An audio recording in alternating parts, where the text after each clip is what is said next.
We still do 7 NUFC Matters show a week for free.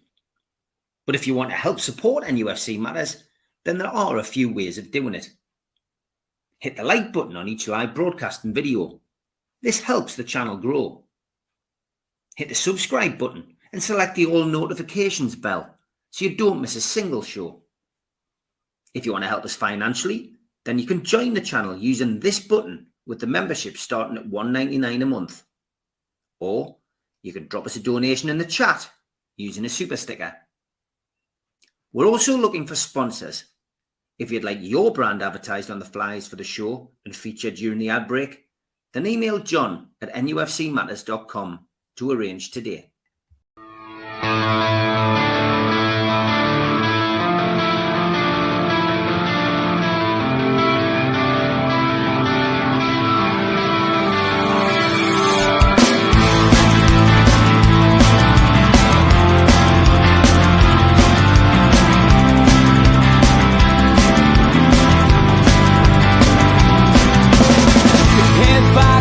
Critics attack. It feels like I've been talking to myself again. But it's the only way you're ever gonna learn. You look back and it's all in the past. I'm dwelling on the thoughts I cannot say to you. If I don't say the words, then maybe it's not true. And it feels alright when they come and say to you, you're the only thing that makes us all believe. And it feels alright where the roads collide. Manipulation stands to make us break. What's that you said coming over you? You wish it upon a star. You wish it on a star. You are, you are, you are. You fight back, it's an all-out attack. It feels like I've been taken on the world's machine. Because I want it more than anyone can dream. You look back and it's all in the past. You tell me how you live by all the things you do. Well, you can be yourself, but maybe I'm not you. And it feels alright when they come and say to you, you're the only thing that makes us all. Good evening and welcome to NUFC Matters with me, Steve Wraith. It is the Ben Jacobs Show. Good evening, Ben. Good evening. I found myself singing along to what I think is an extended intro. That was almost like a full music track. Yes, it is. Yeah, we've gone slightly more because people were going, "Oh, yes, we really like that song. Can you play a little bit more of it?" So it's just for certain shows, it goes on for a couple of minutes, which is nice. And yeah, it is the long sands. If anybody wants to go and download it or find it on Spotify, go and do it. It's too long, says Ali. Oh, there you go. There's always somebody who doesn't like it, but other people wanted a longer version. So if you like the shorter version, you need to tune into Geordie's here, Geordie's there. And the Amigos, I guess, they're the songs for you. They're the shows for you to watch. The intro was as long as Ben's answers.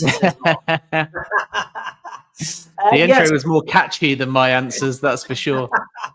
Yeah, apologies to those of you who will be expecting Talk of the Tune this week. Me, Rob and Sid recorded it this afternoon, only to find out that StreamYard had an issue with their audio. So we've got a pristine picture and no audio. So unless we can find a way around it, or unless they suddenly produce the audio, then I'm afraid it's not going to happen this week. So we will be back. We'll talk to the tune next week. But anyway, moving on. Lots of questions and lots of people in the chat asking questions as well. I'm going to give the first question to Steve on Twitter.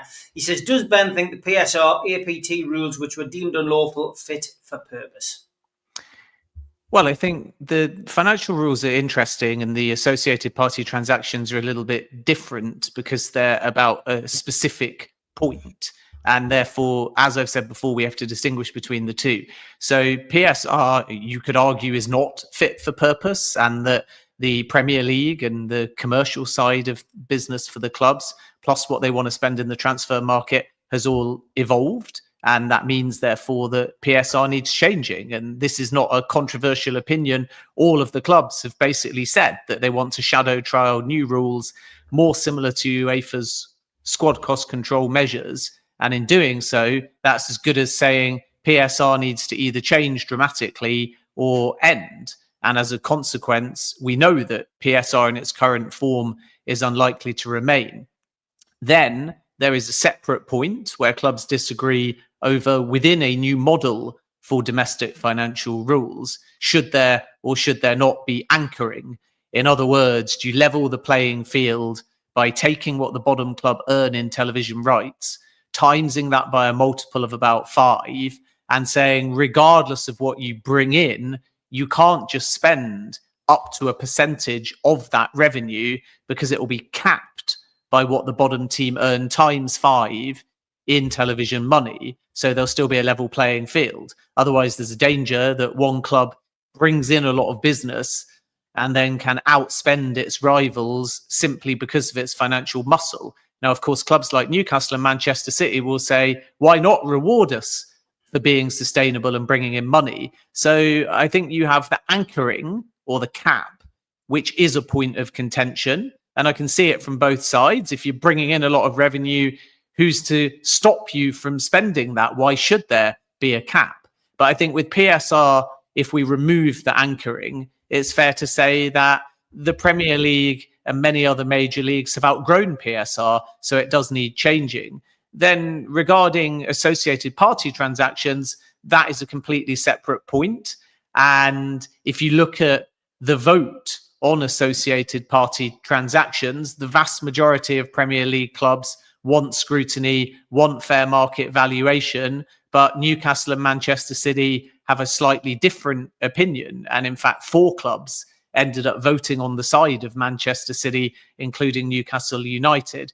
But what's most interesting about associated party transactions is, does it matter if the clubs now vote one way? And this is maybe the point that Newcastle and Manchester City would make, that we have what City have termed, quote, a tyranny of the majority.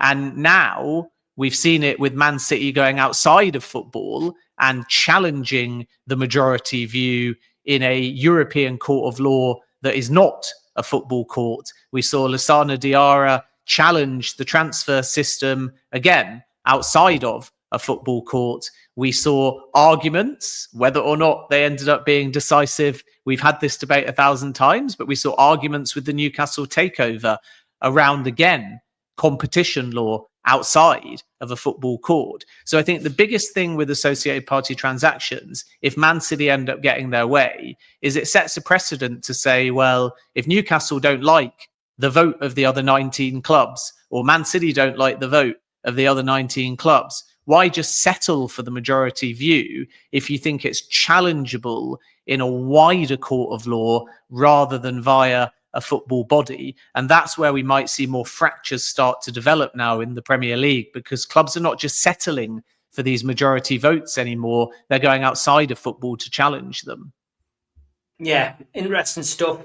Another question we've got about PSR and financial side of things at Newcastle is from Toonman Tom in the USA. He says, hi Steve, question for Ben if you can fit it in. Does Ben feel that we have to sell to buy? Does he think our duels should be considered?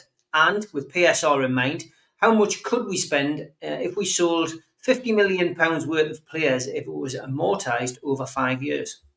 Yeah, the amortization obviously gives you a book advantage because you can have smaller costs. But remember, over those 5 years, which is more than one financial cycle, which at the moment domestically across 3 years, the cost can linger. So it can sound like a nice trick to say, okay, 50 million, divide it by 5. But then it means that when you get to the 4th or the 5th year, you've got a lot of historical money owed. So it is almost a bit like racking up a credit card debt. It seems small, but if you don't pay it off, by the time you get a few years down the line, it becomes very difficult. So that's one factor in all of this. And I think with what Newcastle can or can't spend, we have to look at 2 things. First of all, people always want a number. And I get it because it's the easiest and simplest thing. And if I just give you one, it shuts me up. But it's not about the number, it's about the net spend. So it isn't Newcastle have 1, 10, 100 million. It's how can they navigate their net spend. So if, for example, and I'm not saying this will be the case, so nobody needs to panic yet. But if Alexander Isak was sold for 100 million, then you could say, okay, Newcastle may choose to spend 100 million, or they may have budgeted for a net spend loss of 10 million. So off they'll go and spend 110 million. But if Isak stays, it might only be 10 million. So I think the answer to the question is, first of all, outgoings will be important to fund incomings, but I wouldn't quite classify it in January as one needs to leave for one to come in, because we're again dealing with a PSR cycle that will end on the 30th of June 2025. So anything done in January in terms of spend, if there aren't outgoings to offset it,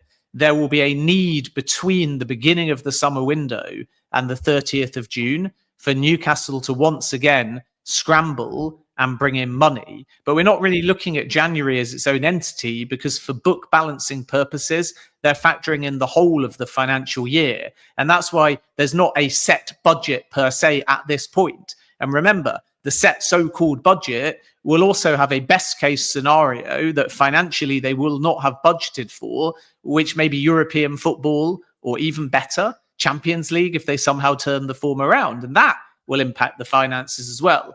And sometimes I explain this and people get the wrong end of the stick, but Newcastle's football aim is up here in terms of what they say at the beginning of the season. But Newcastle's financial aim is way, way down, because you can't project financially using best case scenarios. So even if they absolutely think that Newcastle will finish 6th or better, they're still probably only budgeting on their books for 12th place, because that's what you do, the worst case scenario, and then you adapt and pivot. So if they get 11th, 10th, 9th, 8th, it's more prize money. If they get European football, it's more prize money. Then they can spend more. So this is why the longer answer of what Newcastle can spend is it's a fluid situation. But in January, what I would expect is them to try and do outgoings first, so they're not scrambling in the summer. Miguel Almiron is a good example. And then I think they will be able to make some savvy additions. I think if we're talking net spend,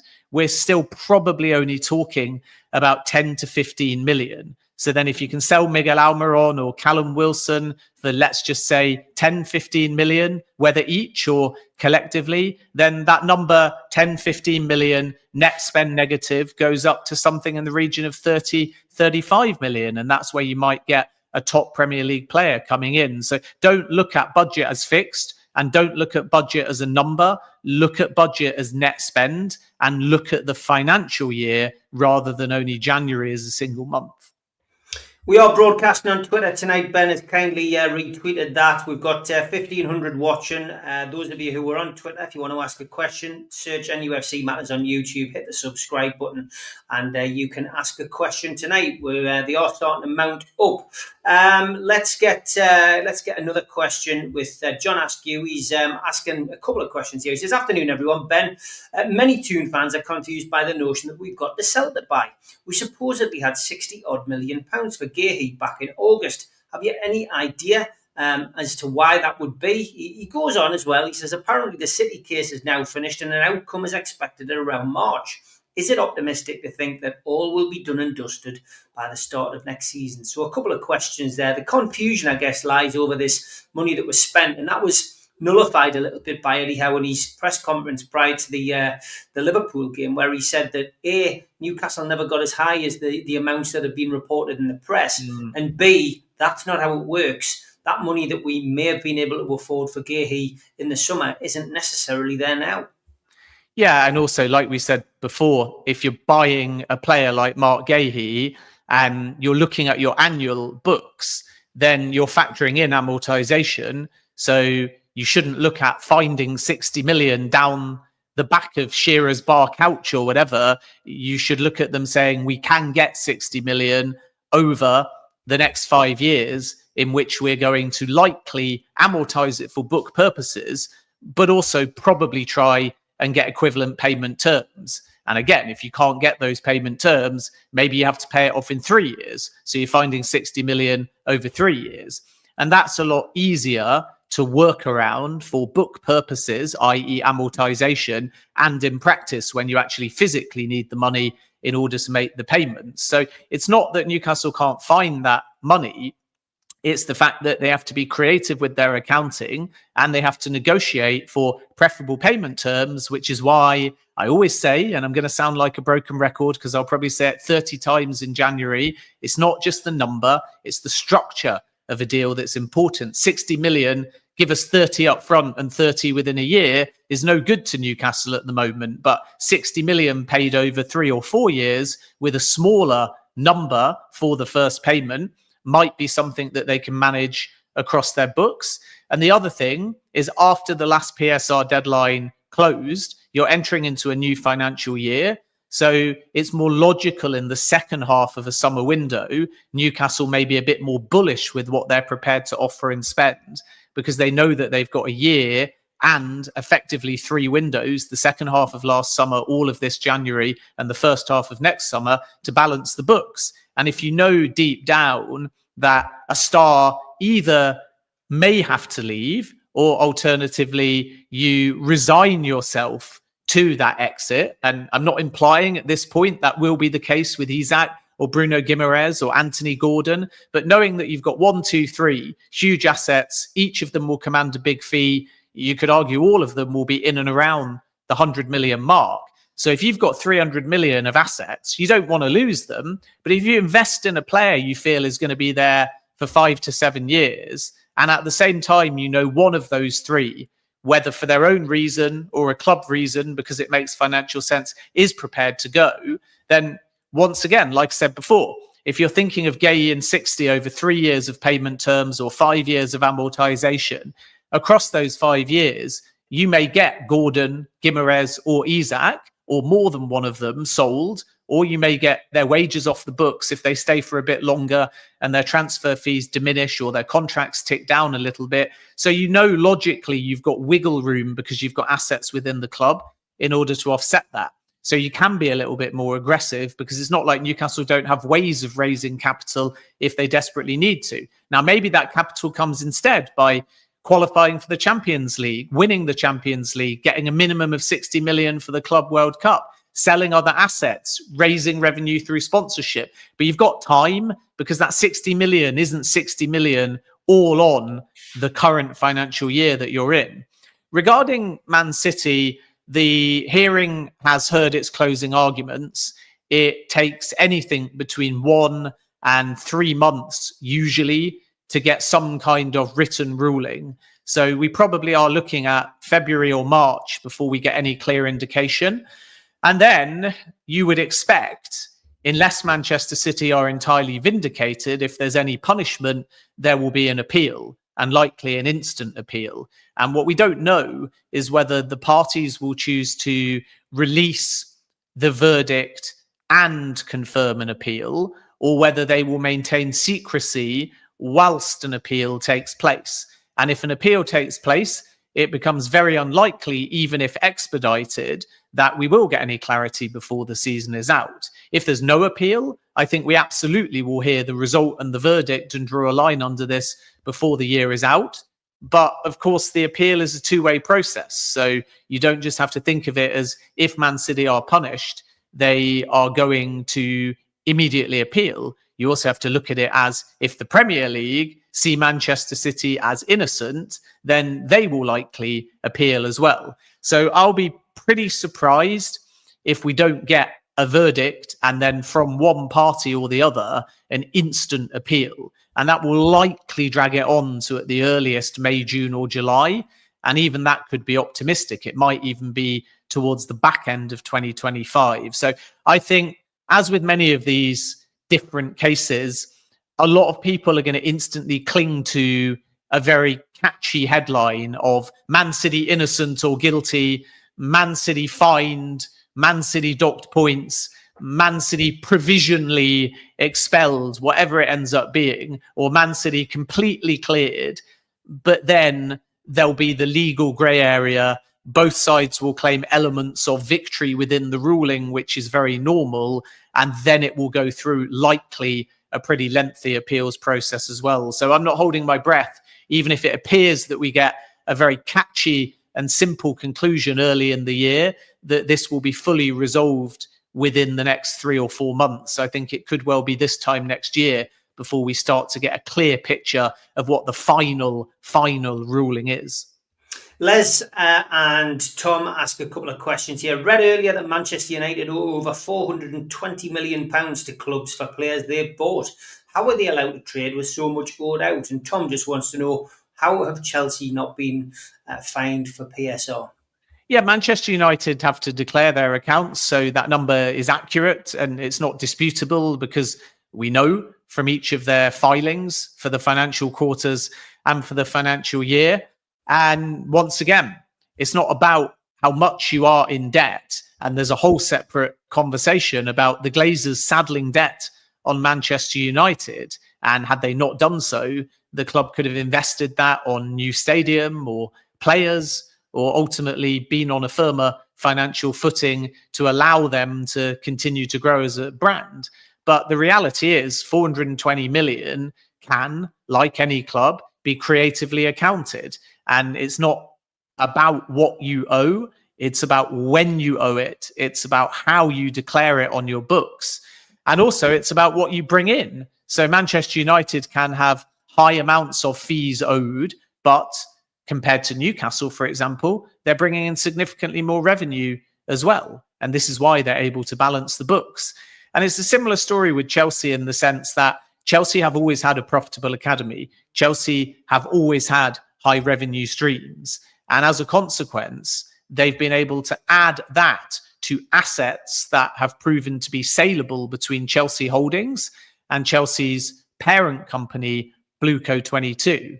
And moving money around, bringing money in, and a constant stream of player sales at profits, plus the kind of pure profit ones like Conor Gallagher, have all helped Chelsea as far as PSR is concerned. And my understanding with Chelsea is that they're not concerned about the latest financial year, for which we'll see the figures in March 2025 for the financial year ending 30th of June 2024.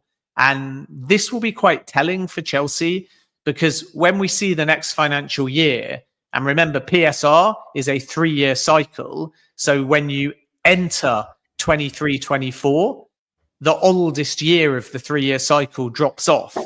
And that means that for the first time, we're going to see 3 straight years on the next set of declared PSR books of only Clearlake Bowley. And that will be very telling, because we know during Clearlake Bowley's tenure, Chelsea have spent big consistently.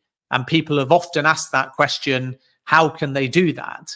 So if they pass this next PSR test, if you like, and the club are very calm about the situation and always have been, it will show you that Clearlake Bowley's finances and the way they're handling Chelsea is perfectly in keeping with the rules. So yes, they've spent big, but they've amortized.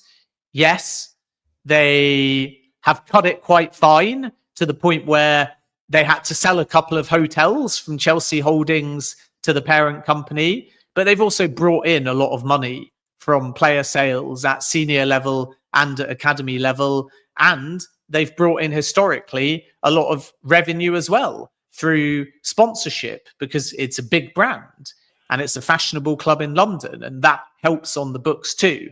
Now, the second part of this is away from Clearlake Bowley.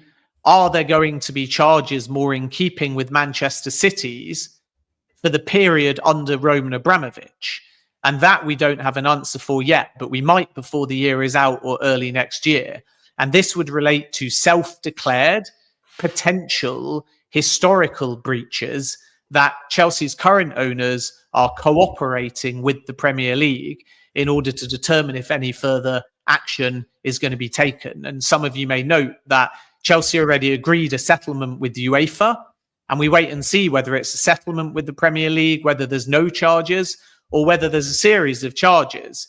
And like with Man City, if, and it is an if, Chelsea are charged, the number of charges are likely to be very high, but I wouldn't get too fixated with the number. And I would say it's the same with Man City as well, because it's really easy to think, well, there's 115. In fact, now there's 130 charges against Man City. So most people say to themselves, if only 5 are found to be breaches, then the punishment will still be very large.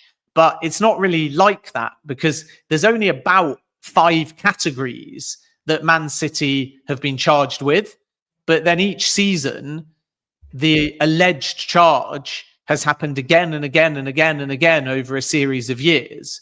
So it'd be the same with Chelsea, that if there is a historical alleged breach and the Premier League charge it, they may go back through the entire Abramovich tenure and say, well, you did that same thing season on season on season on season. And as a consequence, because he was there for the best part of 2 decades, if there's only 5 different charges, but each of them are prevalent time and time again over, let's just call it for the sake of the maths, 20 different seasons, then you have to times 20 by 5, and suddenly there's hundreds of different charges. But if you successfully argue that you are innocent for one of those charges, you can strike it off season on season on season on season. So if Man City, for example, win on one charge, likely 20 or 30 charges will all immediately disappear. And therefore, if, and it is an if, Chelsea are charged, we need to note that, first of all, it's going to be historical under Abramovich. Second of all, the current owners are cooperating. So that will be a mitigating factor and likely lessen the severity of punishment. And third of all, if there are a large number of charges, they will still fall into a relatively small number of categories, which means that Chelsea may still feel confident about arguing their position. But we're not yet in a position to speak particularly definitively about any alleged charges, because the next set of PSR, the ones under Clearlake Bowley, we won't see the figures until March.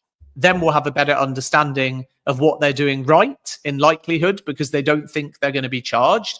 And the Abramovich ones, we have to wait to see if there is a charge first, rather than kind of putting panic out there or speculating over some astronomical punishment before we even know whether Chelsea are actually going to be charged. And as I said before, we'll find out that either late this year or in the first few months of next year.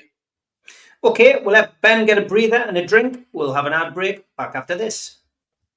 A big thanks to all our sponsors, Skips and Bins. You can find them at their website, skipsandbins.com. Contact them by email, www.skipsandbins.com/contact. Say hello to low-cost waste disposal with pay-as-you-go and contract waste management. A big thanks to Mr. Vicky's Sauces, handmade in Cumbria. You can find them at their website, mrvickys.co.uk. Email info@mrvickys.co.uk or telephone 01768 210 102. Thanks to United Group Travel, our fanzine sponsors. There are no strangers on our tours, just friends you haven't met yet. 2024 tours, 2 crew driver and courier, local family company, 3-star plus quality hotels and no interchanges. All excursions included. Their website, unitedgrouptravel.com. Email beverly.ugtl@gmail.com. Telephone 01670 632 460 or mobile 0791 666 4174. 2024 Travel and Tourism Award winners. Thanks to Media Arts for all the help with the technical side of things. You can find them at their website, media-arts.co.uk. Our podcast is now available on Sport Social Podcast Network. You can also find us on iTunes, Spotify, and other podcast providers. If you want to support the show, hit the thumb up under the video, and that likes the video.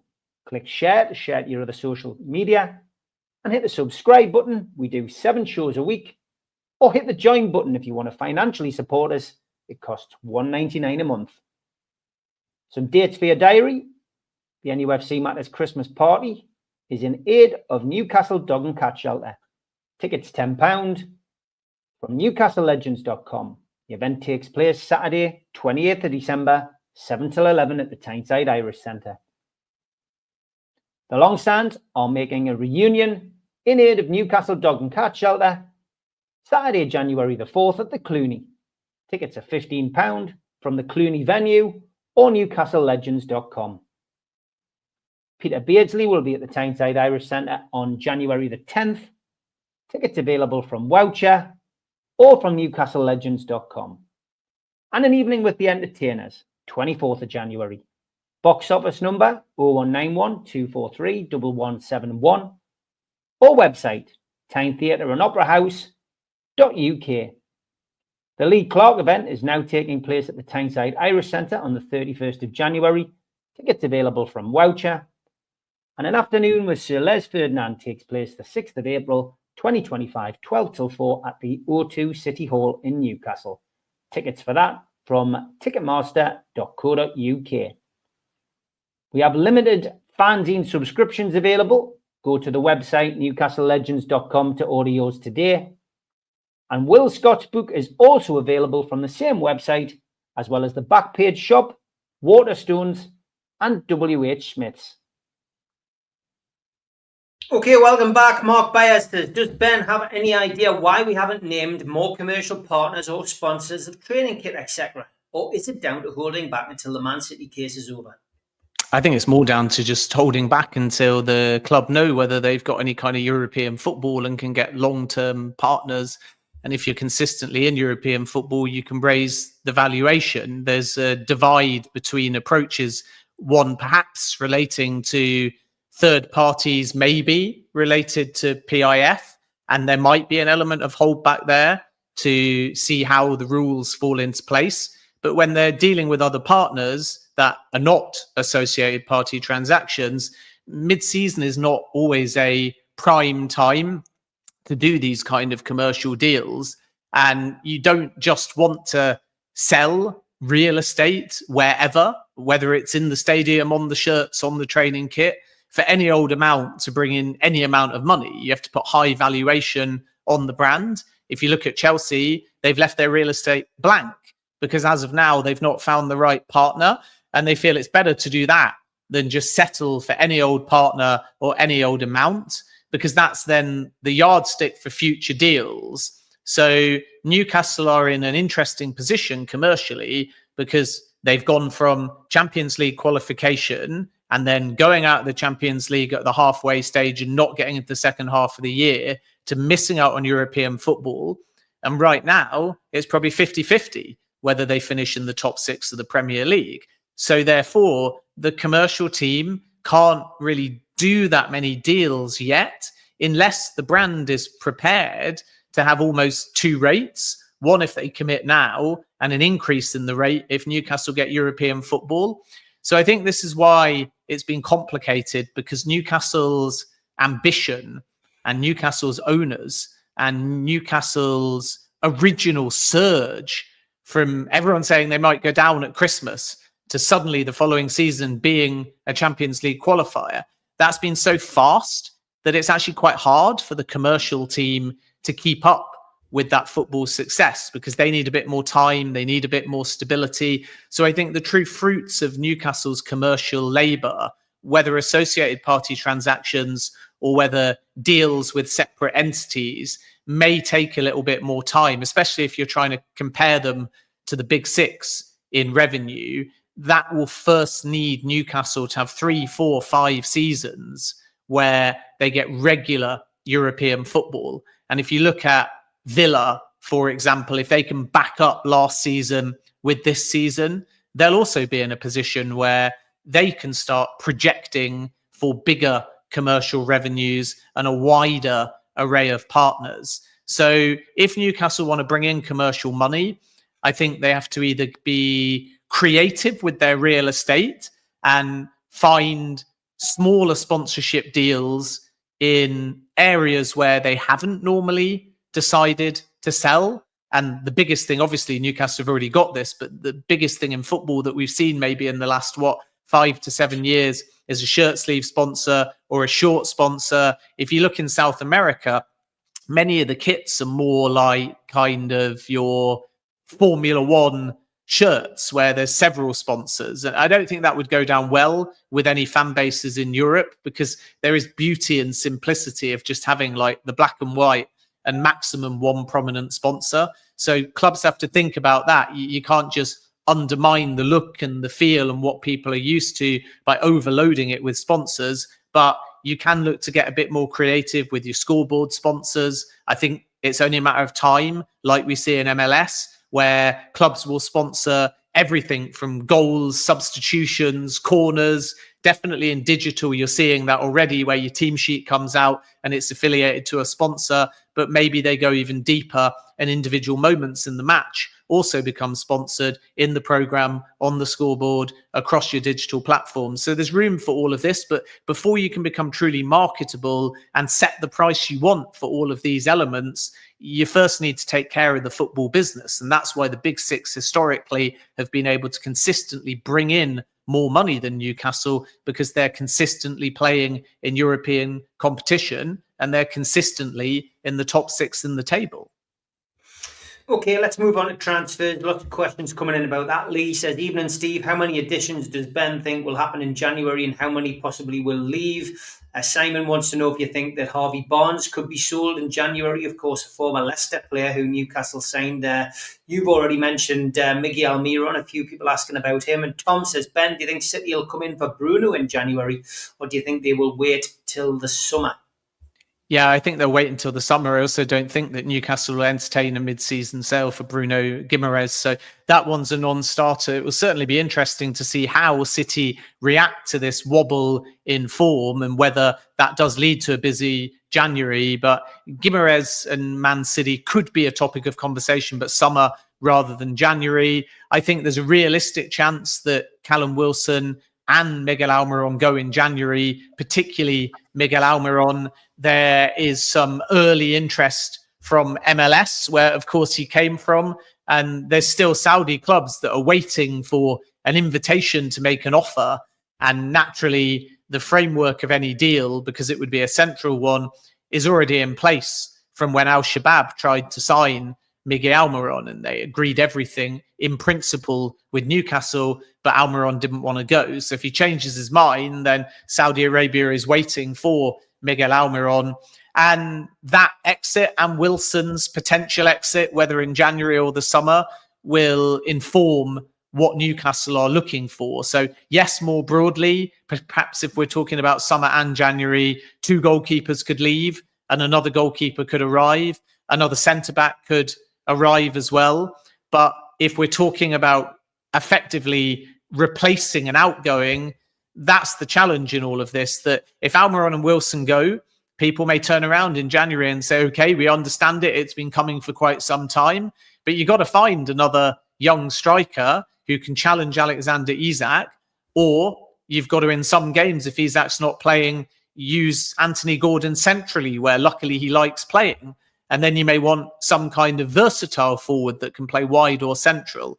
And additionally, it's absolutely obvious that Howe's number one position to strengthen is a right winger or forward. So once again, if Miguel Almiron departs, then that might feel like a natural end and conclusion, whether mid-season or summer, but you still got to find somebody, because you'd much rather have Almiron and Wilson, even if they divide opinion now about their long-term worth, than lose both of them and not replace either of them. So it is going to be quite interesting. And in answer to the question, therefore, I can sort of see 2 leaving, potentially Wilson and Almiron, and 2 coming in, a young forward and maybe a more established right winger. But that established right winger is a little bit more difficult to find mid-season. So maybe there's a logical conclusion in keeping Almiron until the end of the season and then looking for a right winger across the summer when more players will be available on the market. And Barnes, no, I don't see him leaving, certainly not in January. I think he's very happy at Newcastle United. He had some injury problems, of course, when he first joined, but I still see him as very important to the Newcastle United project. And I've not heard anything from sources to suggest that Harvey Barnes could be sold in January. Yeah, it's a strange situation with Barnes. I mean, I remember when we were chasing him, you were saying he would be a good player for Newcastle. But when you look at it, Ben, he's ended up being a super sub at Newcastle. There's no doubt about it. He's still capable of scoring goals. But do you think Eddie Howe's not really found a way of playing him on a regular basis? Is he not playing him in the right position? Why do you think it hasn't quite hit the ground running for him? Or is it simply because that injury when he first came to the club set him back a bit? Yeah, I think the injury was a factor, but I got to be honest, if you've got this, as you termed him, super sub, and his stats are 5 goals, 1 assist in 15 matches in the Premier League, that's pretty damn special numbers for somebody being categorized as squad player or being questioned in terms of his worth at the football club. So last season, Harvey Barnes scored 5 goals in 21 Premier League games. This season, he scored 5 goals in 15 Premier League games. Now, maybe because people saw him in the Premier League for Leicester, a team that were struggling, and he was one of the few shining lights, him and James Maddison in that season. And in that final season for Leicester, 2022-2023, scored 13 Premier League goals. He got a load of assists as well. And it was definitely his breakthrough season. But the truth is, that, and I know numbers are not everything, so is positional fit, so is team value, so are ultimately results. It's all very well getting your goals as he did for Leicester, but if the goal comes away at Brentford and you lose 4-2, then people are not really celebrating that or ultimately taking much positives from it. But I tell you something, Harvey Barnes is on course right now, regardless of whether or not it's perfect, for statistically the best season of his career. And I would back him, if he stays fit, with 15 games so far in the Premier League, to pass that number of 13 that he scored for Leicester. And in every single other season of Harvey Barnes' entire career, going back to a loan at Milton Keynes Dons, going back to his early days of playing for Leicester in the Premier League, going back to Barnsley and West Brom in the Championship, he's never got double figures of league goals except for one season at Leicester, 2022-23. So 5 Premier League goals in 15 Newcastle appearances for me feels like a very, very good return so far. Fit-wise, I think there's a few points that I would make. So at Leicester, he was given more freedom to play in midfield, where he could either be an advanced 8 or he could start wide on that left-hand side and then push centrally behind the striker. Whereas at Newcastle, he's being predominantly used when he starts in a 4-3-3 as a left winger or a left forward. And I think he's having to adapt, because Harvey Barnes' best skill set for me at Leicester was being at the right place at the right time to win the ball, to run into the box, making late runs, arriving at the right time. And he did that because other players at Leicester were wide. And when they got wide, he was encouraged to get on the end of things. Now he's a wide forward or a left winger. He's playing in a more advanced position. He's not having as many opportunities to do that. So he is having to reinvent himself a little bit. So you could make an argument, and I don't know, you'll know better than me, Steve, if Newcastle have tried this, but Joe Linton is capable of playing in the front line.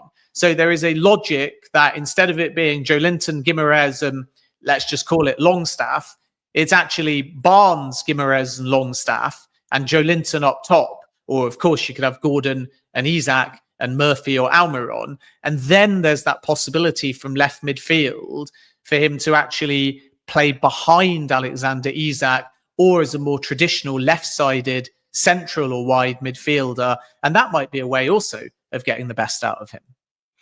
There's a lot of concerning issues for me, I think, with just the team in general. I mean, we've had a situation in 2 games in the last 3 where it almost looks like House just putting substitutes on, and the team don't exactly know where on earth they're playing. It's I think I get where you're coming from, moving Joe Linton up front, but I just think it would just be another square peg in a round hole for us, and just confuse the lads even more. There's something not quite right with Newcastle. We can't put our finger on it. But let's get back to the questions. I don't want to get bogged down in that. Gary says, can Ben clarify, have the APT rules gone back to 2021 before the takeover? Not quite, although the basic skeleton, yes. And I won't go into the legal detail because the chat wants the pace picked up.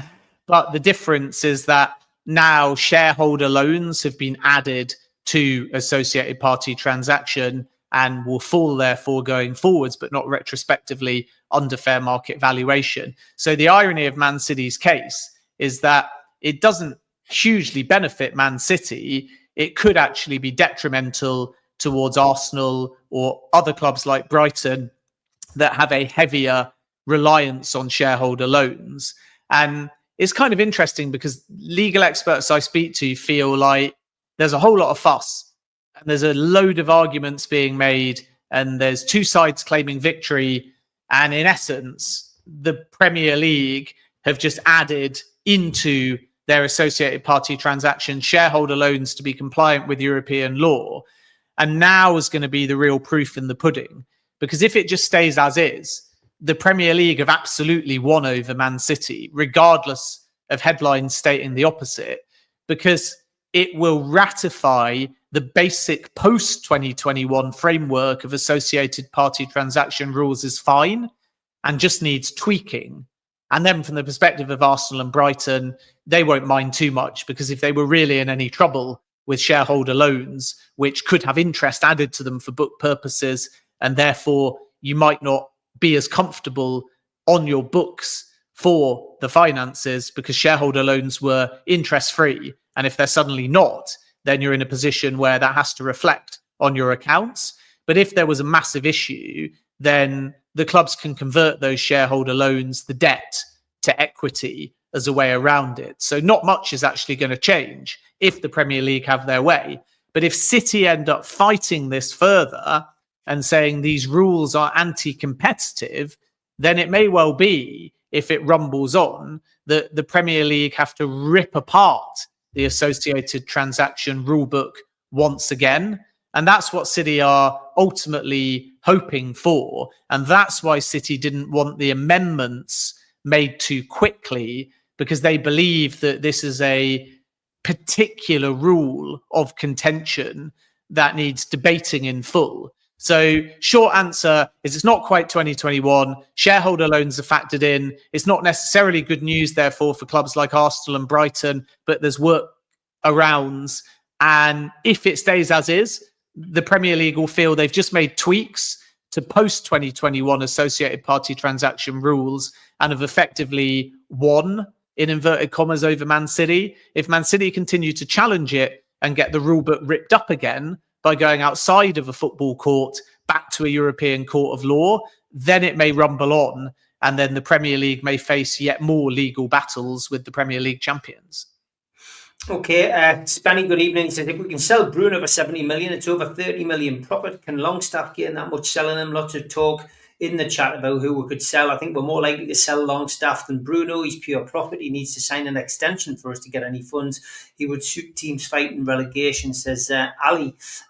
Denise says, biggest dilemma for me is Wilson. If he's fit, do we keep him till the end of the season and give him a new contract, as we cannot sell him then? Or do we gamble and sell him in January? The Wilson one's interesting. Again, another player that was linked with with outgoing in the summer. Didn't happen. Trippier, another one who was linked with an outgoing in the summer. Didn't happen. Miggy, as you've already mentioned, another one linked with an outgoing in the summer.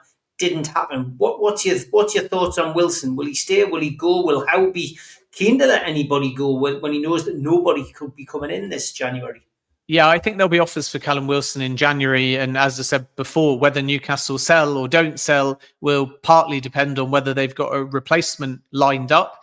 I know players always have a say, but if Newcastle find someone in January, I think they'll be saying to Callum Wilson, your minutes may be diminished and therefore he may choose to leave. There is absolutely concrete interest from at least two Saudi Arabian clubs.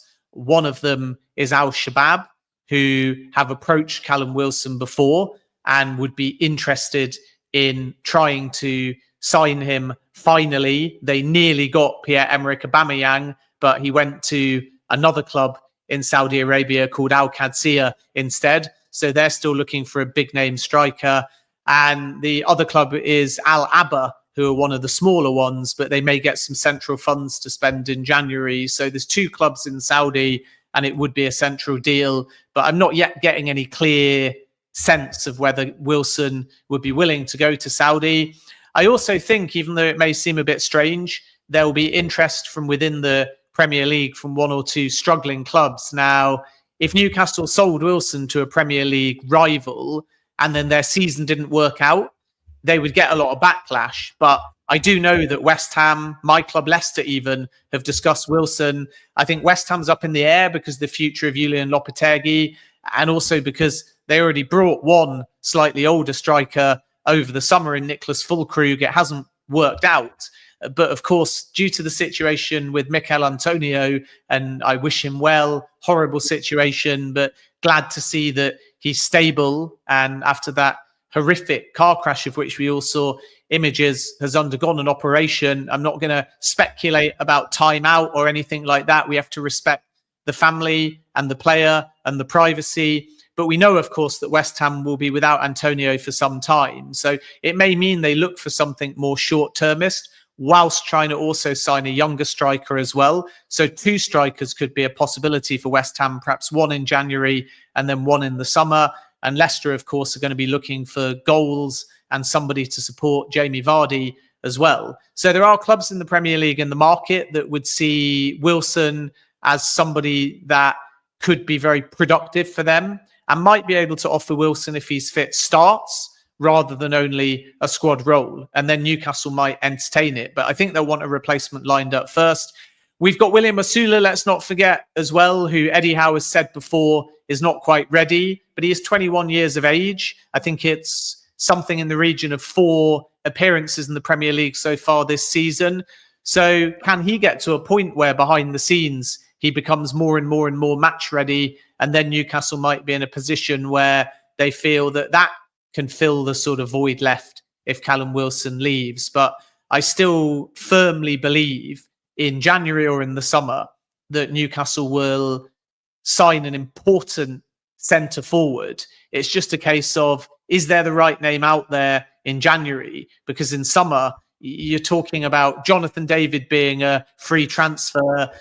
Victor Gyökeres, I don't think he's on Newcastle's radar or budget, but he's going to be available in the market. You've got a player like David Datro Fofana that Chelsea want to sell, that Newcastle have looked at in the past. You've got Evan Ferguson, who might be available on a loan or a permanent sale, and several other names, some of which have been linked with Newcastle in the past, that might be possible, but many of them will be in the summer. So there's a big decision to be made as to whether they move early in January because needs must, or wait for the right opportunity to present itself, which is more likely going to be for summer. But if they do that, they might have to entertain a Wilson departure first, because the clubs may put pressure on a January exit. And then are they just a little bit too thin in that department? And I think the key consideration is going to be, have they got enough versatile players if Wilson went and they waited until summer to replace him?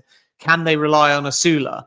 Does Anthony Gordon playing central where he likes, like I said before, solve a problem? And then you play Barnes on the left-hand side. So there are ways around it, you know. He's actually a main striker anyway for the big games. As long as he's fit, you're fine.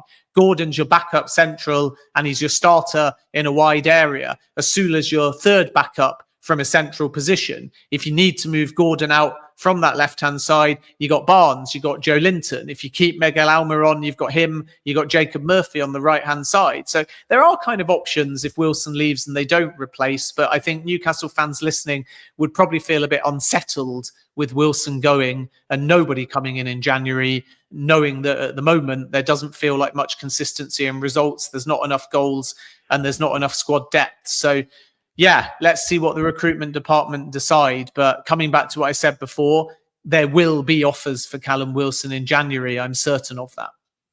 Do you think that could be a potential there? What Benny's asking on the comments, is it true that Brentford won Callum Wilson, and that could be part of an exchange deal? Not that I've heard. First of all, look at Brentford fly. They lose out at Vintoni, and they're basically second top scorers, I think, at the moment in the Premier League. It's incredible. And Mbeumo and Wissa very much part of the plans for Brentford, at least until the summer. I don't think they'll sanction a mid-season exit.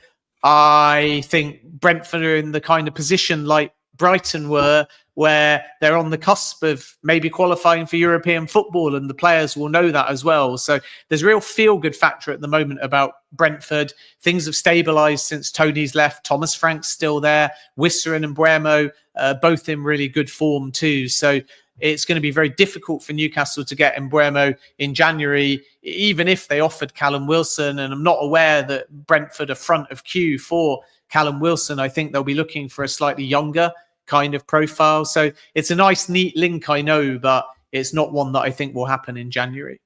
Is Richarlison somebody that Newcastle could look at? Yeah, so Richarlison's an interesting one. Bit of fresh information here. And thanks also for the question on Leicester. I always love talking about my team as well, so we can come on to that in a moment, although I can't promise you that we'll be done before the weekend if we get into Leicester conversations. But anyway, with the situation with Richarlison, the player was absolutely adamant last summer that he wanted to fight for his place at Spurs. And we were all very pleased to see him happy and sharing very candidly about the personal and mental health struggles that he's had. And I think most of us just wanted it to work at Spurs and Richarlison to be the 60 million plus player and to really thrive in the Premier League, because at his best, he's a pleasure to watch and he can be unstoppable. But now I'm told the player's changed his mind in the last few months and is willing to leave Spurs in 2025. But because of his aspirations to play in the 2026 World Cup, he doesn't yet want to go to Saudi Arabia. If he gives a clear indication to Saudi that he wants to go, there's 3 of the 4 PIF clubs that are desperate for him. But at the moment, it's a no to Saudi or outside of Europe, because he still wants to put himself in the frame by staying in Europe for the 2026 World Cup. And that may open up the door for a club like Newcastle United. So there is some substance to Richarlison and Newcastle, but price is the big issue, because Spurs have been adamant throughout all of 2024 that if they're to entertain an offer, it's 60 million or more.